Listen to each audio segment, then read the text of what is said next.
There's something deeply unsettling about staying in a stranger's home. No matter how warm the lighting or how carefully staged the decor might be, we scroll through polished photos, read glowing reviews, and convince ourselves it's safe, that the house belongs to us for just a few nights. But sometimes, the walls remember things we don't see in the listing. Sometimes, the host who greets you doesn't really live there anymore. This story comes from a traveler who thought she was booking a peaceful lakeside retreat, a quiet Airbnb far from the noise of the city. What she found instead was a house frozen in time, a room that shouldn't exist, and a mirror that refused to forget its last guest. I travel a lot for work, mostly freelance photography jobs, which means I'm constantly living out of suitcases, bouncing from one rental to the next. I've stayed in every kind of Airbnb imaginable: cozy city apartments, dusty cabins, sleek modern homes that felt more like showrooms than real spaces. I thought I'd seen it all, but the one in Maine last fall was different. It still feels like a splinter in my mind, something that shouldn't have happened, something that maybe didn't, but I know it did. I'd been booked for a week-long photography gig up north, shooting old houses and fall landscapes. I decided to arrive early, make a small trip of it, and booked a lakeside cottage just outside of a small town called Hemlock Bay. The photos online looked peaceful: faded wooden steps leading down to still water, maple trees burning red and gold, and the interior looked like every cozy rental cliché: stone fireplace, plaid curtains, soft lamps, the kind of place that made you want to drink tea and pretend you had no responsibilities. The host's name was Daniel. His messages were polite but strangely formal, almost mechanical, like something written by a customer support bot rather than a person. Still, I didn't think much of it. I was tired and the place was cheap.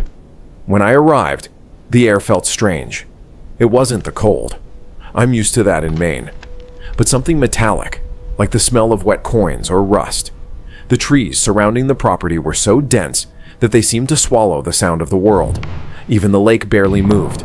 The cottage itself looked older than the photos. Paint peeling, a few loose shingles, the kind of neglect you can't hide with good lighting.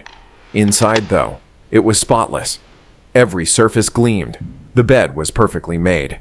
A faint scent of lemon polish hung in the air. It was so unnaturally clean that it almost made me uneasy, like I was standing in a staged scene rather than a lived-in home. My key was for room 6. I thought that was odd since the listing had mentioned it was a private cottage, but I figured maybe it was part of a larger guest house setup, so I didn't question it. The door to room 6 opened with a soft creak, and immediately I noticed the mirror.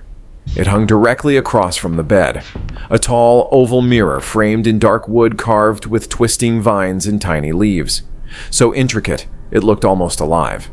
It didn't fit with the rest of the room's decor, which was simple and modern. The mirror felt older, heavier, like it had a history that didn't belong there. I unpacked, showered, made myself tea, and sat by the window watching the mist roll off the lake until the sky turned a deep indigo. That night, I fell asleep quickly, lulled by the hum of the wind and the faint lapping of water against the shore. I woke up around 2:13 a.m. to a sound that didn't belong, a slow creaking, like footsteps on old wood. I lay still, listening.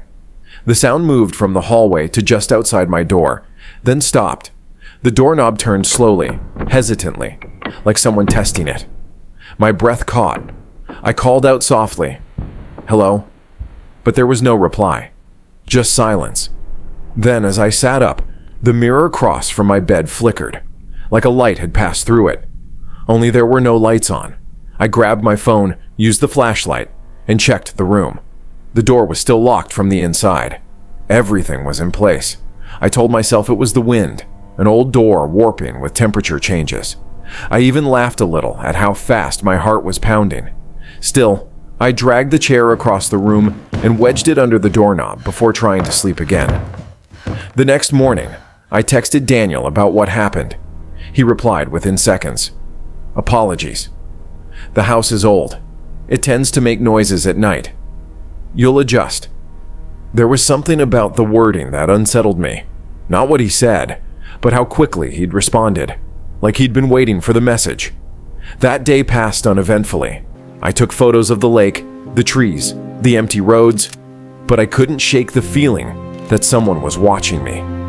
Every time I glanced toward the cottage from outside, I could swear I saw a figure at the window of room 6. Just a faint outline that disappeared when I blinked. When I came back inside, the air felt colder and the faint metallic scent had returned. That night, I noticed smudges on the mirror, large, faint handprints. I wiped them away, thinking maybe I'd touched it without realizing. But when I looked again, the prints were back, on the inside of the glass.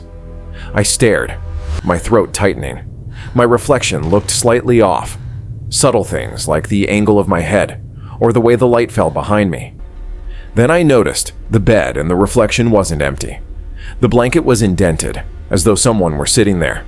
I turned around quickly. The real bed was perfectly flat.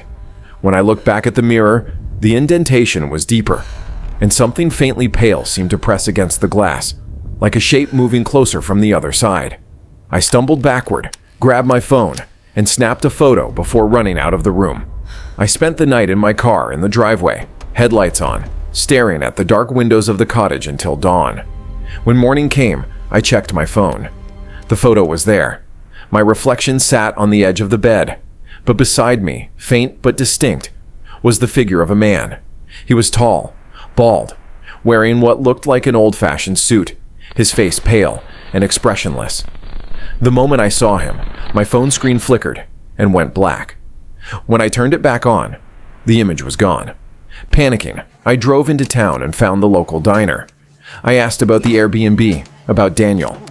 The waitress gave me a strange look and said, "Honey, that place hasn't been rented in years." I didn't believe her, so I found the number through the town registry and called it. A woman answered.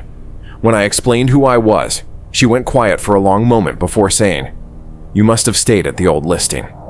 It shouldn't even be online. The man who owned it, Daniel, he died there. Heart attack, they said.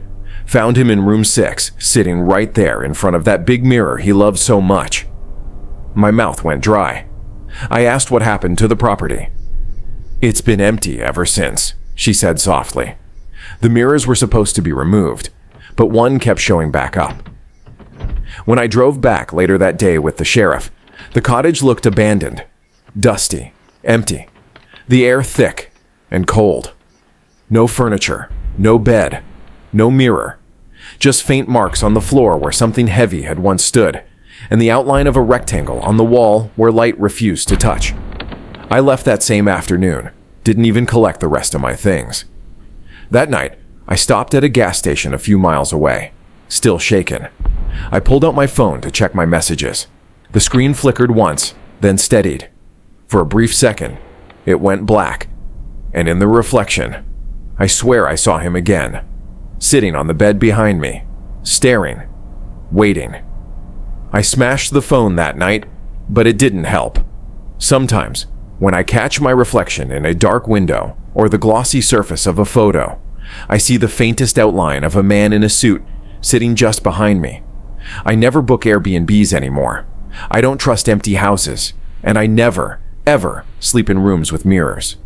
Because I know he's still there, patient, silent, waiting for me to look long enough for him to come through. Every Airbnb promises comfort, connection, and the illusion of home. But maybe that's the danger. Walking into someone else's space, sleeping in their bed, breathing their air, never knowing what they left behind. Some places don't want new guests. Some memories refuse to check out. If you ever find yourself in a strange rental, and there's a mirror facing the bed, cover it. Or better yet, leave before nightfall. Because reflections can hold more than just your image. Sometimes, they're waiting for you to notice what's standing right behind you.